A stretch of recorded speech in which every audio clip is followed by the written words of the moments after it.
দিন আসে দিন যায়, সময়টা চলে যায়, তবু আছি এই বেশ ভালো। জীবনটা রঙময়, যেভাবেই হওয়া চাই, নয় কবু সাদা কালো। এই আশাতে স্বপ্ন ভাসে, সুখ হাসে চোখে মুখে, চায়ের চুমুকে, চায়ের চুমুকে। আজ 26শে মার্চ, স্বাধীনতা দিবস। সবাইকে স্বাধীনতা দিবসের অনেক অনেক শুভেচ্ছা। প্রিয় দর্শক, আমাদের আজকের সূর্য স্বাধীন সূর্য। আমাদের আজকের সূর্য, স্বাধীনতার সূর্য আমাদেরকে নিয়ে যাবে অনেক এগিয়ে। প্রিয় দর্শক, আমরা পেয়েছি আমাদের বাংলাদেশ, আমরা পেয়েছি আমাদের ভূখণ্ড, আমরা পেয়েছি আমাদের বাংলা ভাষা। সবচেয়ে বড় কথা, আমরা পেয়েছি আমাদের লাল সবুজের পতাকা। এটাই আমাদের সবচেয়ে বড় গর্ব। প্রিয় দর্শক, আশা করি সবাই খুব ভালো আছেন, সুস্থ আছেন। আপনাদেরকে আরও ভালো রাখতেই চলে এলাম চায়ের চুমুকেতে। সঙ্গে থাকবো আমি ফাইজা। অনুষ্ঠানের সর্বপ্রথম সেগমেন্ট দিনক্ষণ। আজকের ক্যালেন্ডারে কি কি আছে তা দেখে নিন দিনক্ষণে। আজ বৃহস্পতিবার 30শে মার্চ 2017 খ্রিস্টাব্দ, 16 চৈত্র 1423 বঙ্গাব্দ, পহেলা রজব 1438 হিজরি। আবহাওয়ার মতিগতি যখন তখন পরিবর্তনশীল, তবে আজকে আবহাওয়ার মতি কোন গতিতে যাচ্ছে তা দেখে নিন হাওয়া বদলে। ঢাকা ও তার পার্শ্ববর্তী অঞ্চলের আজকের তাপমাত্রা সর্বনিম্ন 24, সর্বোচ্চ 32 ডিগ্রি সেলসিয়াস, বাতাসের আর্দ্রতা সর্বোচ্চ 90%, বাতাসের গতি ঘন্টায় 11 কিলোমিটার। আজ আকাশ অস্থায়ীভাবে আংশিক মেঘলা সহ সারা দেশের আবহাওয়া শুষ্ক থাকতে পারে। ময়মনসিংহ, সিলেট, ঢাকা, খুলনা, বরিশাল ও চট্টগ্রাম বিভাগের অনেক জায়গায় এবং রাজশাহী ও রংপুর বিভাগের কিছু কিছু জায়গায় অস্থায়ীভাবে দমকা অথবা ঝড়ো হাওয়া সহ বৃষ্টি বা বজ্রসহ বৃষ্টি হতে পারে। সেই সঙ্গে বিক্ষিপ্তভাবে শিলাবৃষ্টি হতে পারে। সারা দেশে দিনের তাপমাত্রা সামান্য বৃদ্ধি পেতে পারে ও রাতের তাপমাত্রা প্রায় অপরিবর্তিত থাকতে পারে। আজ সূর্যাস্ত হবে সন্ধ্যা 6:12 এবং আগামীকাল শুক্রবার সূর্যোদয় হবে ভোর 5:52। প্রিয় দর্শক, আজ যাদের জন্মদিন তাদের সবাইকে জন্মদিনের অনেক শুভকামনা, অনেক শুভেচ্ছা। তবে আপনাদের দিনের সাথে মিল রেখে যে বিখ্যাত যে মহামানুষগুলোর আজ জন্মদিন তা আমরা দেখিয়ে দেব শুভ জন্মদিনে। 1844 সালের 30শে মার্চ জন্মগ্রহণ করেন ফরাসি কবি পল ভার্লেন। 1853 সালের এই দিনে জন্মগ্রহণ করেন ওলন্দাজ চিত্রশিল্পী Vincent van Goth. Spanish footballer Sergio Ramos 1986 সালের এই দিনে জন্মগ্রহণ করেন। 1979 সালের এই দিনে জন্মগ্রহণ করেন মার্কিন যুক্তরাষ্ট্রের বিখ্যাত জ্যাজ সঙ্গীতশিল্পী, পিয়ানো বাদক এবং অভিনেত্রী নোরা জোন্স।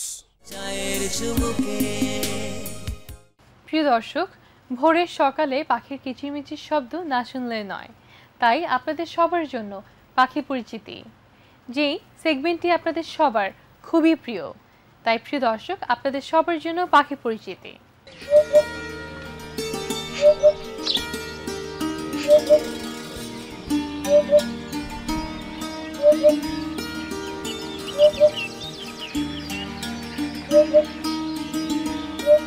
ছুটিওয়ালা পাখি, ইংরেজি নাম দ্য হুপু। এই পাখি শীতল এলাকায় থাকতেই বেশি পছন্দ করে। এদেরকে প্রায়ই আফ্রো ইউরেশিয়াতে পাওয়া যায়।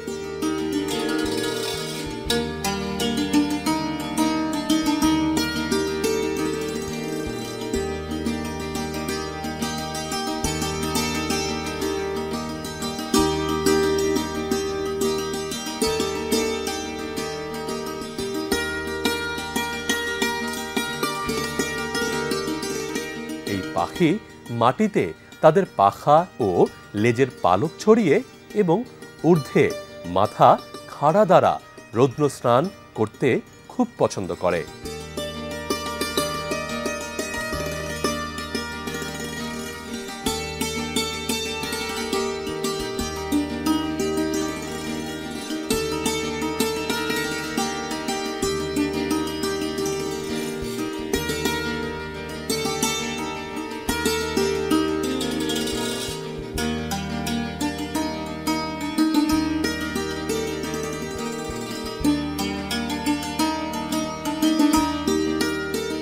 পাশাপাশি তারা বালি বা ধূলিকণাতে গোসল করতেও বেশ পছন্দ করে। তাদের নাম আসলে অনোমাটোপইয়া।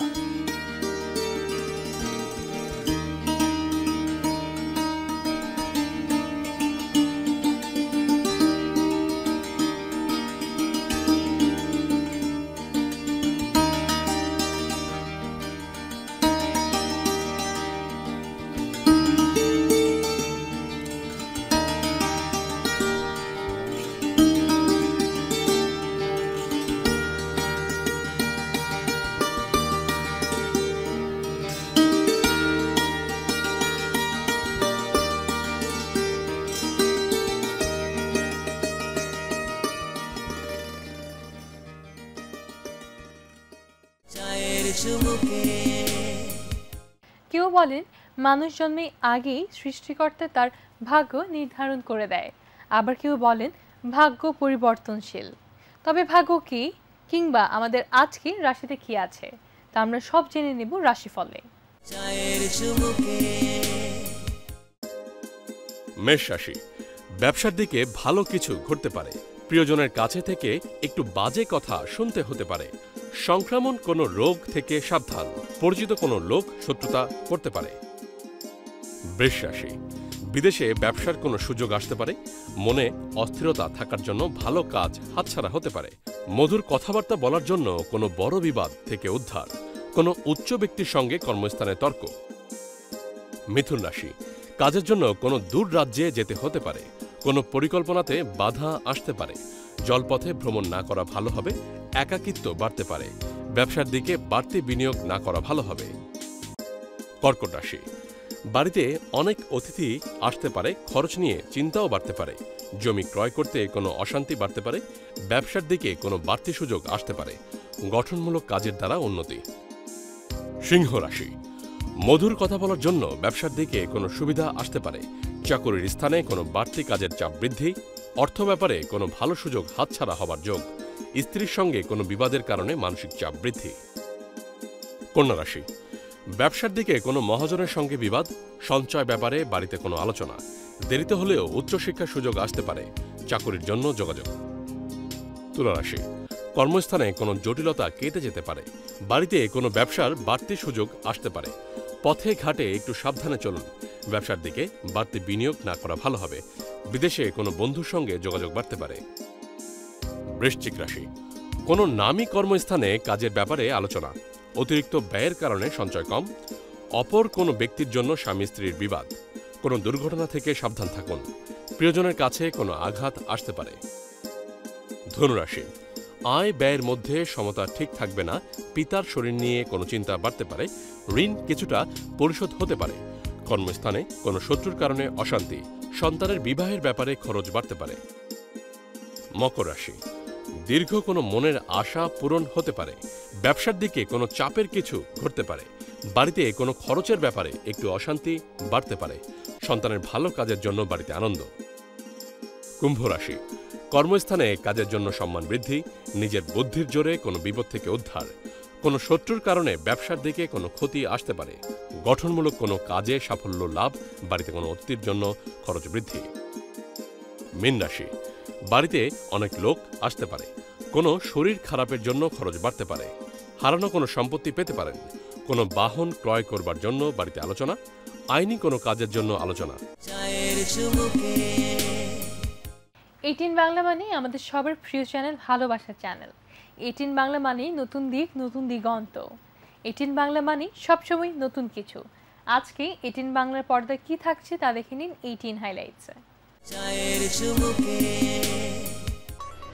এই এই বাতি নিবাইতেছো কিসের জন্য? বাতি জ্বালাও, বাতি নিবাই কথা বলা যায় না, জানো না? জাবেদ আপা, আপনিও কি এই রুমে থাকবেন নাকি? সেইটা শুনে তুমি কি করবা? আমি তোমার যে অর্ডার করবো তুমি সঙ্গে সঙ্গে চোখ বন্ধ করে পালন করবা।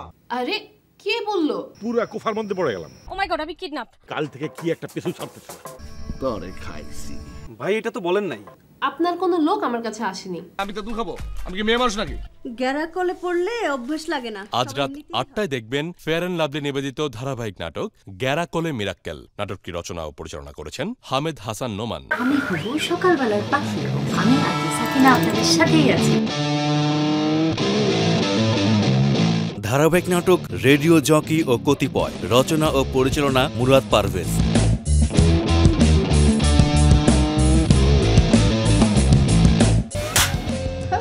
Radio jockey Sakina, she is a liar.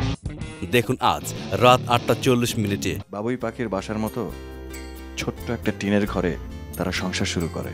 একটা বাবুই পাখির বাসা ছিল, বাবুই পাখির বাসা। আজ রাত 9:18 দেখবেন ধারাবাহিক নাটক বাবুই পাখির বাসা, পরিচালনায় সকাল আহমেদ।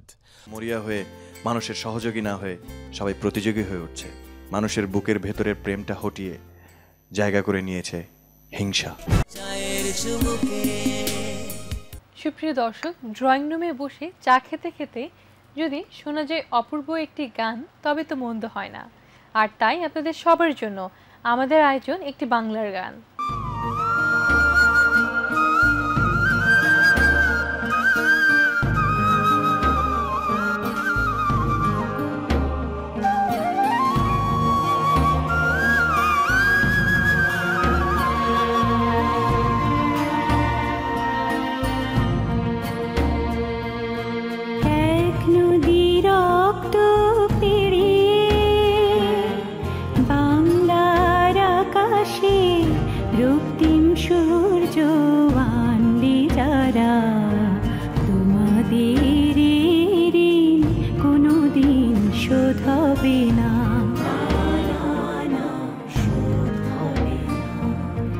মৃত্যুর মুখোমুখি দাঁড়িয়ে 7 কোটি মানুষের জীবনের সন্ধান আনলে যারা, সেদানের মহিমা কোনোদিন ম্লান হবে না।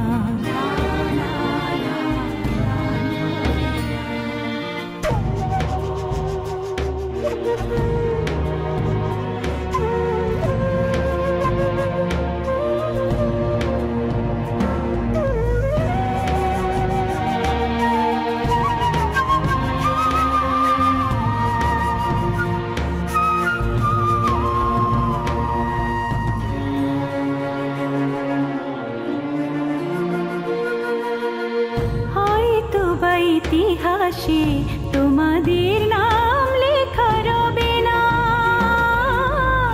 হয়তো বা ইতিহাসে তোমাদের নাম লেখা রবে না। বড় বড় লোকেদের ভিড়ে, জ্ঞানী আর গুণীদের আসরে তোমাদের কথা কেউ কবে না। তবু হে বিজয়ী বীর মুক্তি সেনা, তোমাদের ঋণ কোনোদিন শোধ হবে না।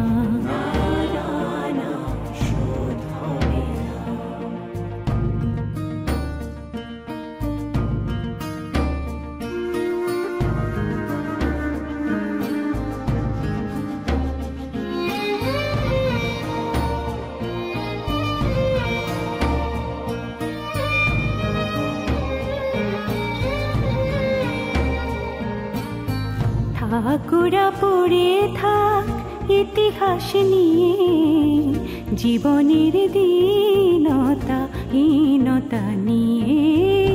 ঠাকুরা পড়ে থাক ইতিহাস নিয়ে, জীবনের দীনতা হীনতা নিয়ে।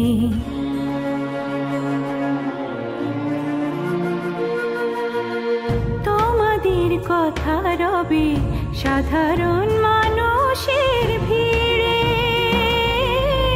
তোমাদের কথা রবে সাধারণ মানুষের ভিড়ে। মাঠে মাঠে কৃষাণের মুখে, ঘরে ঘরে কৃষাণের বুকে, স্মৃতি বেদনা রাখিনি রে। তবু হে বিজয়ী বীর মুক্তি সেনা, তোমাদের ঋণ কোনোদিন শোধ হবে না।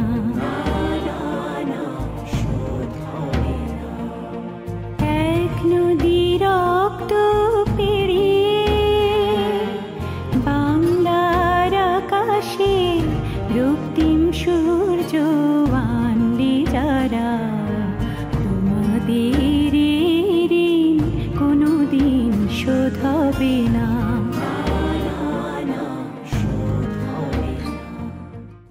সুপ্রিয় দর্শক, সবাইকে আমন্ত্রণ জানাচ্ছি প্রমুখ সেগমেন্টে।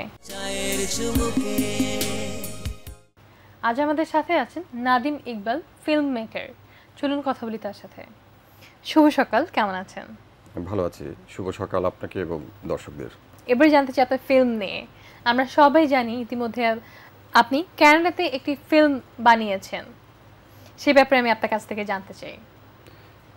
আমি এই ফিল্মটা বানাই 2016, মানে গত বছর এপ্রিলে শেষ হয় এটা।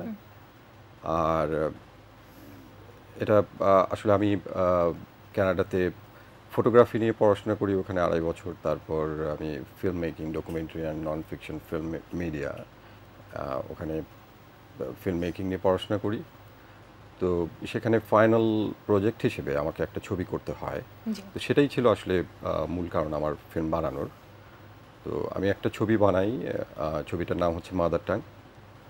তারপর আমি কিছু ফেস্টিভ্যালে পাঠাই। তো এটা 30টা ফেস্টিভ্যাল থেকে রিকগনিশন পায়। ওকে। আর 7টা ফেস্টিভ্যালে এটা উইনার হয়, ইনক্লুডিং হলিউড, বার্লিন, তারপর কলকাতা, এসব জায়গায়। এটাই আর কি আমার। আমরা সবাই জানি হলিউড থেকে আপনি পুরস্কার পেয়েছেন এবং সেখানে আপনি আমাদের বাংলাদেশকে কিভাবে রিপ্রেজেন্ট করেছেন? হলিউডের আগে আমি কখনো আমেরিকা যাইনি। জি। তো আমাকে ডেনভার থেকে, কলোরাডো ডেনভার, সেখান থেকে আমাকে ইনভাইট করা হয় ওখানে যাওয়ার জন্য। তারা বলে যে তারা সব খরচ তারা বহন করবে, তো আমাকে যাওয়ার জন্য ওখানে। তো ওখানে যাই, ওখানে আমার প্রথম অভিজ্ঞতা যে একটা বড় ফেস্টিভ্যালে যাওয়ার, যেখানে 55,000 দর্শক এবং 150 ফিল্ম মেকার সারা ওয়ার্ল্ড থেকে এসেছিল। আমার খুব ভালো লাগে ওখানে গিয়ে একটা বড় ফেস্টিভ্যালে যাই, ফিল্ম মেকারদের সাথে দেখা হয়, আমার ছবি 2 দিন দেখানো হয়, সেখানে দর্শকদের সাথে আমাকে কথা বলতে হয়। আর এরপরই আবার ডিসেম্বর মাসে আমাকে ডাকলো হলিউড, যে ওখানে আমার ছবি উইনার। সো ওখানে আমাকে ডাকা হয় এবং ওখানে যাই। তো ওখানে যাওয়ার পর আমার প্রথমে ছবি তোলার একটা সেশন করে তারা, তারপর ইন্টারভিউ নেয়। ইন্টারভিউ নেওয়ার পর ফিল্ম স্ক্রিনিং হয়, তারপর সন্ধ্যার সময় পুরস্কার দেয়। তো পুরস্কার নিয়ে কিছু বলতে হয়, তা আমাকে বলতে বলা হলো। তখন আমি গিয়ে বললাম যে আমাদের যে ভাষা নিয়ে কিছু বললাম, যে আমার ছবি কেন বানানো হলো এবং আমি কি বলতে চেয়েছি।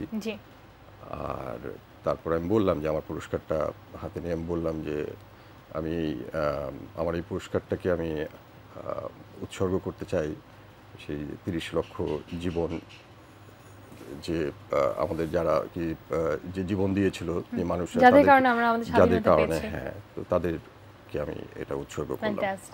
তো তখন সবাই শুনছিল কথাগুলো, আমার একটু আবেগও ছিল কথার মধ্যে।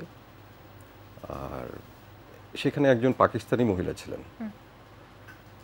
উনি আমাকে পরে এসে আমার পিঠের মধ্যে হাত দিয়ে বললেন, well said and well made, ফিল্মটা আমার খুব ভালো লেগেছে। এবং উনি বললেন যে আমি খুব সরি ফিল করি। তারপর উনি আমাকে বললেন যে তোমার সাথে একটু কথা বলতে চাই আমি।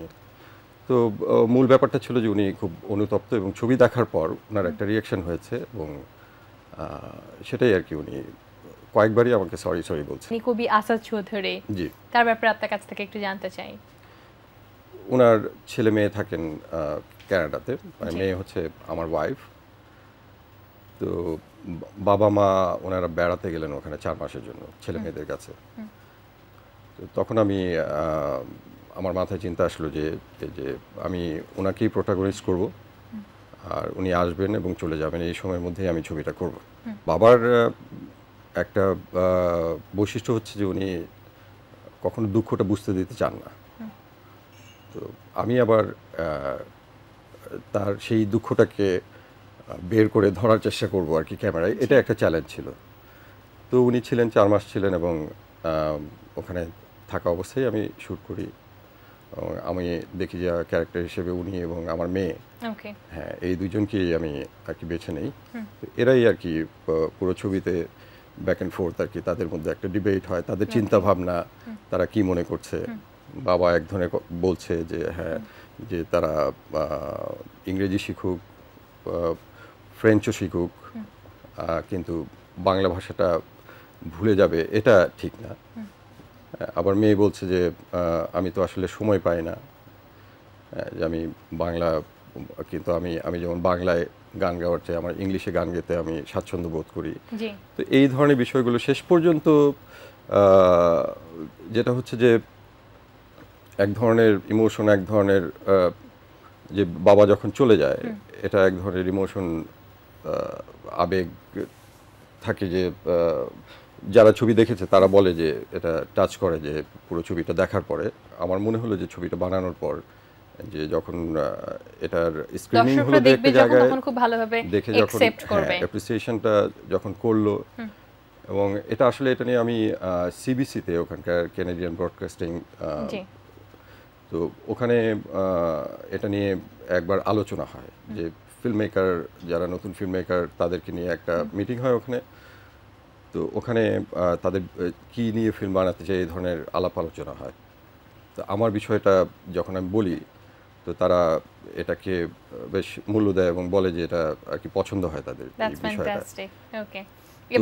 ছবি যখন হয়ে যায়, স্ক্রিনিং হয়, তখন তারা আসে ছবির স্ক্রিনিং এর দিনে, এসে আমাকে ছবি দেখার পর বলেছিল তুমি যেই কথাটা বলেছিলে আমাদেরকে যে তুমি যা বানাতে চাও, এবং আমরা দেখলাম যে তুমি সেটাই বানিয়েছো তুমি, এবং খুব প্রশংসা করে। তো তখন আমার মনে হলো যে আমি মনে হয় যেটা চেয়েছিলাম সেটা করতে পেরেছি। সকালবেলা আপনাকে নিয়ে এলাম, দিস ইজ ফর ইউ, এটা হচ্ছে আমাদের সকালবেলা গরম গরম চা। প্লিজ। আমার গলাটা আসলে একটু শুকিয়ে গিয়েছে, চাটা দরকার আমার মনে হয়।